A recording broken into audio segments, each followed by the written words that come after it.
Hello बच्चों। सो आज से हमने कोशिश की है कि आज से हम डिजिटल पढ़ाई करें। कैमरा उतना अच्छा नहीं है, फ़िल्टर भी नहीं है, तो थोड़ा ठीक नहीं दिखूंगा मैं, लेकिन दिखने से क्या, अपन को तो पढ़ना है। देखिए, 12th क्लास करंट इलेक्ट्रिसिटी का जो नेक्स्ट टॉपिक है ना, वो टॉपिक है ओम्स लॉ। सो थोड़ा सा मैं बता दूं, ओम्स लॉ को बताने से पहले अपन ने देखिए अभी तक एक छोटा सा रिकैप मैं कर देता हूँ कि अपन ने अभी तक क्या क्या पढ़ लिया करंट इलेक्ट्रिसिटी में, है ना। सो जो लास्ट टॉपिक था अपना ड्रिफ्ट वेलोसिटी की वैल्यू क्या निकलती थी, V D equal to E tau upon M. जैसे यहाँ लिखी हुई है ये ड्रिफ्ट वेलोसिटी की वैल्यू, ठीक है, e tau upon m. So drift velocity की वैल्यू के बाद में देखिए अभी तक अपन ने जो ओम्स लॉ पढ़ा है, वो ओम्स लॉ कैसा पढ़ा था कि v is directly proportional to I, 10th class वाला ओम्स लॉ। तो उसमें क्या होता था कि v equal to R I, जैसे यहाँ ये दिया है, ये v is directly proportional to I और v equal to R I हो जाता था ये। सो यहाँ पर अपन कहते थे कि r इज़ अ रेजिस्टेंस है ना, और रेजिस्टेंस का ऐसा ही यूनिट जो है वो ओम रहता है, एक्सेट्रा। ऐसा अपन ने अभी तक पढ़ा है ये, लेकिन ये 10th तक की स्टडी का था। वास्तविकता में ओम्स लॉ जो पता चलता है वो ड्रिफ्ट वेलोसिटी से पता चलता है। और ये जो आर दिख रहा है ना आपको, ये वाला आर, ये पर्टिकुलर आर की कुछ वैल्यू होती है, इस पर्टिकुलर आर की कुछ वैल्यू होती है। मतलब कहने का ये है कि आर यहाँ पर अपन कांस्टेंट निकालते थे 10th तक। अपन आर को क्या लिखते थे, R is a electric constant या इलेक्ट्रिक रेजिस्टेंस।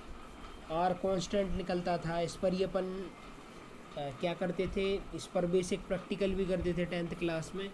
वो करंट को इंक्रीज़ करते थे, वोल्टेज को इंक्रीज़ करते थे, करंट इंक्रीज़ होता था और वी अपॉन आई करके अपन देखते थे, तो आर की वैल्यू ईच एंड एवरी के सेम आती थी, ठीक है। तो ओम्स लॉ को आज मैं थोड़ा सा ऑनलाइन, मतलब आज मैं थोड़ा सा स्मार्ट क्लास से पढ़ाने की कोशिश कर रहा हूँ, चूँकि इसमें थ्योरी ज़्यादा है। इसके लिए इसकी जो थ्योरी है, सो नोट्स आपको मिल जाएंगे, इसी में दिख भी रहे हैं नोट्स, आप लिख सकते हैं। देखिए आपको लिखना कहाँ से, वो मैं टिक मार्क करता हूँ, ये लिख रहा है ना, अकॉर्डिंग टू दिस लॉ। सो इसका क्वेश्चन कैसे बनेगा, इसका क्वेश्चन बनेगा एक्सप्लेन ओम्स लॉ, ठीक है, और डिराइव दी फॉर्मूला, ऐसा बन जाएगा। सो आप तो बेस्ट ये है कि हेडिंग डालें, मतलब टॉपिक डालें, टॉपिक है ओम्स लॉ। और ओम्स लॉ में अपन, ये तो साइंटिस्ट जो थे चार्ल्स रीमन, उनका इंट्रो है, अपन लिखेंगे अकॉर्डिंग टू दिस लॉ से। सो देखिए लॉ क्या कहता है, if the physical condition of conductor, physical condition of conductor जैसे सच एज टेम्परेचर और मैकेनिकल स्ट्रेन, इसका मतलब ये है कि ज़्यादा टेम्परेचर नहीं होना चाहिए क्योंकि कंडक्टर लूज़ हो जाता है, और मैकेनिकल स्ट्रेन मतलब थोड़ा सा वो खिंचा हुआ नहीं होना चाहिए, मतलब उसमें area of cross section same रहे। रिमेन अनचेंज्ड मतलब जो कांस्टेंट होना चाहिए। Then the current flowing through the conductor is directly proportional to potential difference applied across the end of conductor. इसका यही मतलब हुआ कि अगर कोई सर्किट है जिसमें कोई कंडक्टर लगा हुआ है, तो उसमें अगर अपन वोल्टेज को इंक्रीज़ करेंगे, सो करंट उसके डायरेक्टली प्रोपोर्शनल होगा, V is directly proportional to I, ठीक है, इस तरीके से। सो यही सिचुएशन बनी है यहाँ पे कि V is directly proportional to I हुआ, और हम जानते हैं फिजिक्स में जब डायरेक्टली प्रोपोर्शनल का सिंबल हटेगा तो यहाँ पर R आ जाएगा, ठीक है। सो अपने पास में मिला V equal to R I, okay. So V equal to R I जब मिला, V equal to R I जब अपन को मिल गया, तो इसके बाद में यहाँ पर क्या लिखा, R is a proportionality constant, it is called electric resistance, ठीक है, इतना भी अपन जानते हैं। तो आपको यहाँ तक लिखना है, यहाँ से अकॉर्डिंग टू दिस लॉ से कहाँ तक लिखना है, और it is a electric resistance, यहाँ तक, ठीक है। इसके बाद में अपन इसको आर की वैल्यू यहाँ से अगर निकालें, फिर इसके बाद में अपन को लिखना है आर की क्या वैल्यू निकाल सकते हैं, आर की वैल्यू निकाल सकते हैं वी अपॉन आई, इस फॉर्मूले से आर की वैल्यू अपन वी अपॉन आई निकाल सकते हैं। इतनी सारी चीज़ें आप लोगों को क्लियर होंगी क्योंकि ये सब 10th क्लास का है।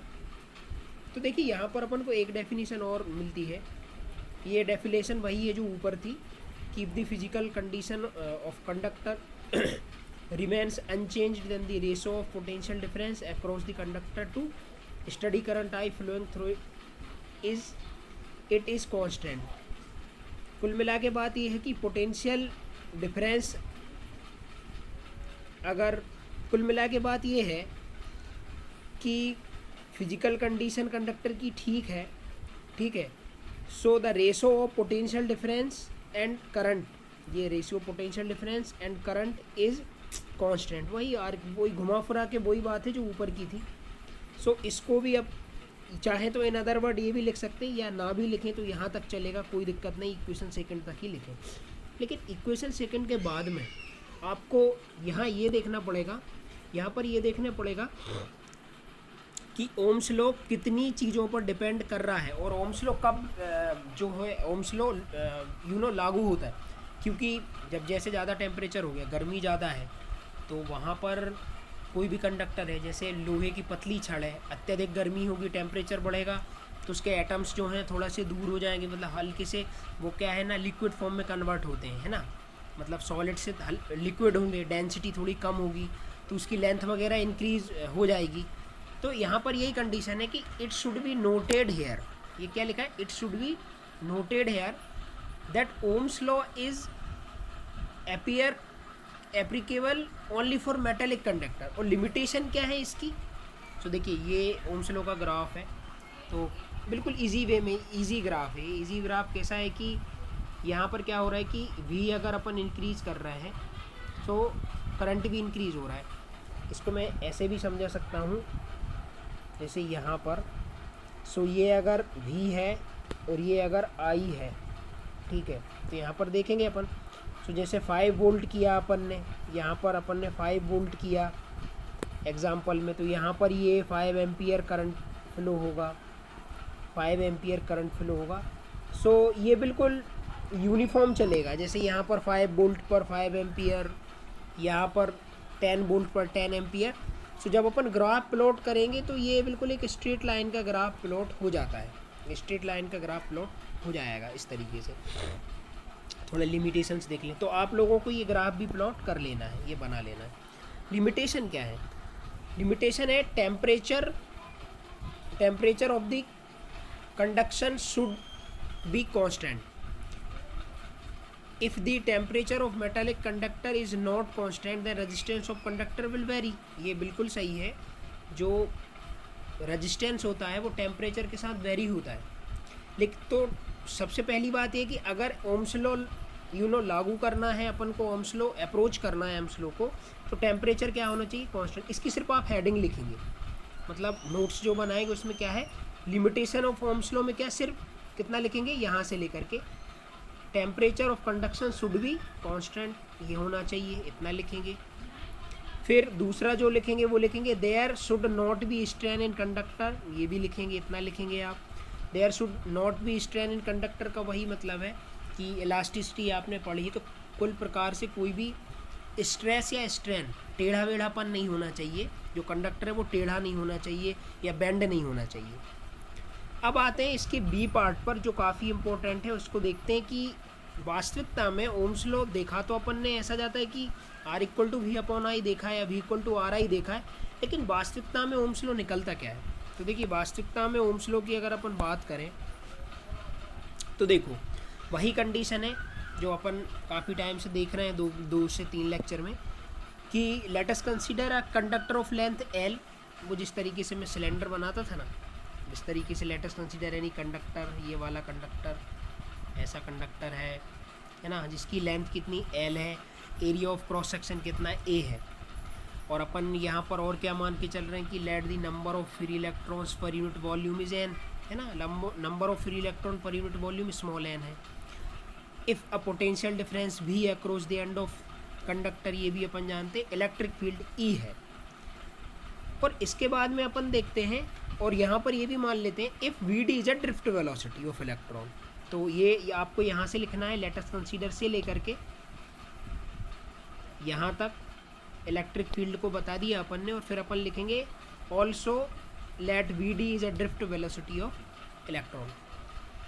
तो हम जानते हैं यहाँ पर ये भी लिख सकते हैं, वी नो दैट, क्या जानते हैं हम, v D equal to E tau upon m. इसका एक्सप्रेशन अपन ने निकाला था in term of electric field, in term of electric field अपन ने इसका एक्सप्रेशन निकाला था ई टाउ अपॉन एम का, ठीक है। तो वी डी को अपन ने दिया इक्वेशन फर्स्ट, वी डी को दिया अपन ने इक्वेशन फर्स्ट, ये इक्वेशन फर्स्ट दे दिया अपन ने वी डी की वैल्यू को, ठीक है। इसके बाद में बेटा वेयर अपन जानते tau is a relaxation time, ये भी अपन ने आज पढ़ा है, ठीक है, tau is a relaxation time. अब इसके बाद में अपन एक और चीज़ जानते हैं, अपन यहाँ पर लिखेंगे we know that the relation between I and drift velocity, जो क्या होती है I equal to N A we d e. इसको अपन दे सकते हैं इक्वेशन सेकेंड, इसको दे सकते हैं इक्वेशन सेकेंड, ठीक है। तो ये इक्वेशन सेकेंड, ये इक्वेशन फर्स्ट। तो यहाँ पर क्या दिख रहा है अपन को, दिख रहा है कि अगर मैं वी डी की वैल्यू यहाँ पुट कर दूँ इक्वेशन सेकेंड में, देखो इक्वेशन सेकेंड में वी डी है, वी डी की वैल्यू मैंने अगर पुट कर दी तो अपने पास कैसा बनेगा equation, I equal to N A we D की value E tau upon M, और इनटू में ई भी चल रहा था, देखो। तो नेक्स्ट स्टेप में ये, इसके बाद ये स्टेप यहाँ पर है ये, तो नेक्स्ट स्टेप क्या आएगी, I equal to N A e into e square e tau upon m, इस तरीके से ये हो गया। लेकिन हम एक रिलेशन जानते हैं पोटेंशियल और इलेक्ट्रिक फील्ड का, क्या कि E equal to V upon L होता है, E equal to V upon L होता है, ठीक है। तो यहाँ पर क्या मैं ई की वैल्यू रख सकता हूँ इस केस में, यहाँ पर ये जो ई दिख रहा है ना, ये ई, ये वाला ई, ठीक है, ये वाला ई, इसकी जगह पे मैंने वैल्यू रखी वी अपॉन एल, ये देखो मैंने यहाँ पर लिखी है, बुक में नहीं थी तो इसको मैंने लिख दी है। तो N A E square V upon L tau upon M. और जब इस पूरे को सॉल्व करते, मतलब अगर मैं वी अपॉन एल की वैल्यू निकालूंगा, यहाँ पे वी अपॉन एल की वैल्यू निकालूंगा, तो देखो आई का वी अपॉन आई निकालना है अपन को, एल है ये, वी अपॉन एल है, वी अपॉन आई निकालना है। सो वी अपॉन आई के लिए अपन इसको सॉल्व करेंगे, तो इतना तो तुम कर ही सकते हो, क्रॉस मल्टीप्लिकेशन कर लो अगर, यहाँ जैसे आई का एम में मल्टीप्लिकेशन हो जाएगा, ठीक है, और यहाँ पर इतना पूरा बचेगा, फिर वी अपॉन एल बचा लेना, और बाकी जो बचे उसको अपॉन में और मल्टीप्लाई में कर लेना। कहने का ये मतलब है कि अपन को वी अपॉन एल निकालना है। और वी अपॉन एल क्यों निकालना है, क्योंकि वी अपॉन एल ही तो होता है ओम्स लॉ, जो अपन को रेजिस्टेंस की वैल्यू देगा यहाँ पे आर, ठीक है। तो जब वी अपॉन आई अपन निकाल लेते हैं, V upon I actually L नहीं है, वी अपॉन आई निकाल लेते हैं, वी अपॉन आई, तो वी अपॉन आई की वैल्यू क्या है, m upon N E square tau l upon A. और ये इतना पूरा जो आया है ना, ये इतना पूरा, ये एक्चुअली ये इतना पूरा, ये वैल्यू, ये आर कहलाती है, यही है रेजिस्टेंस। रेजिस्टेंस इतना पूरा होता है। तो इसी को अपन देखो यहाँ लिखा है कि if the temperature of conductor remain constant then the value of M L upon N E square tau also remain constant which is known as electric resistance of the conductor. और आर की ये पूरी value अगर यहाँ put कर दूँ तो V upon I equal to R हो जाता है, यही अपना ओम्स लॉ कहलाता है। तो मैं तुम लोगों को बता चुका हूँ पूरे तरीके से कि क्या लिखना है क्या नहीं लिखना है, एक बार फिर से मैं बता दूं।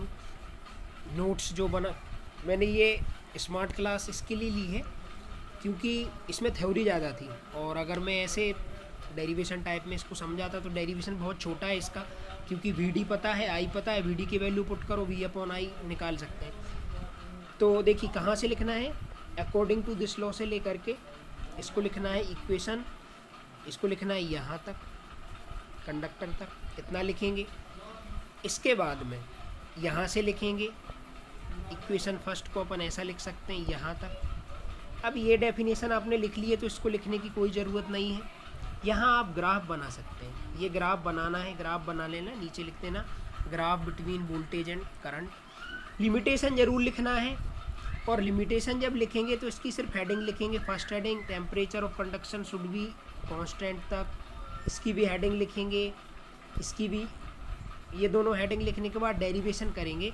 तो ये डेरिवेशन आपको पूरा लिखना है, यहाँ से लेकर के यहाँ तक लिख सकते हैं इसे, और फिर लिखेंगे बी नो दैट से इसे, और बाकी यहाँ से पूरा लिख लेंगे डेरिवेशन, इसको ये पूरा लिख लेंगे, क्योंकि है भी ईजी है, क्योंकि ड्रिफ्ट वेलोसिटी का एक्सप्रेशन अपन ने आज ही निकाला था।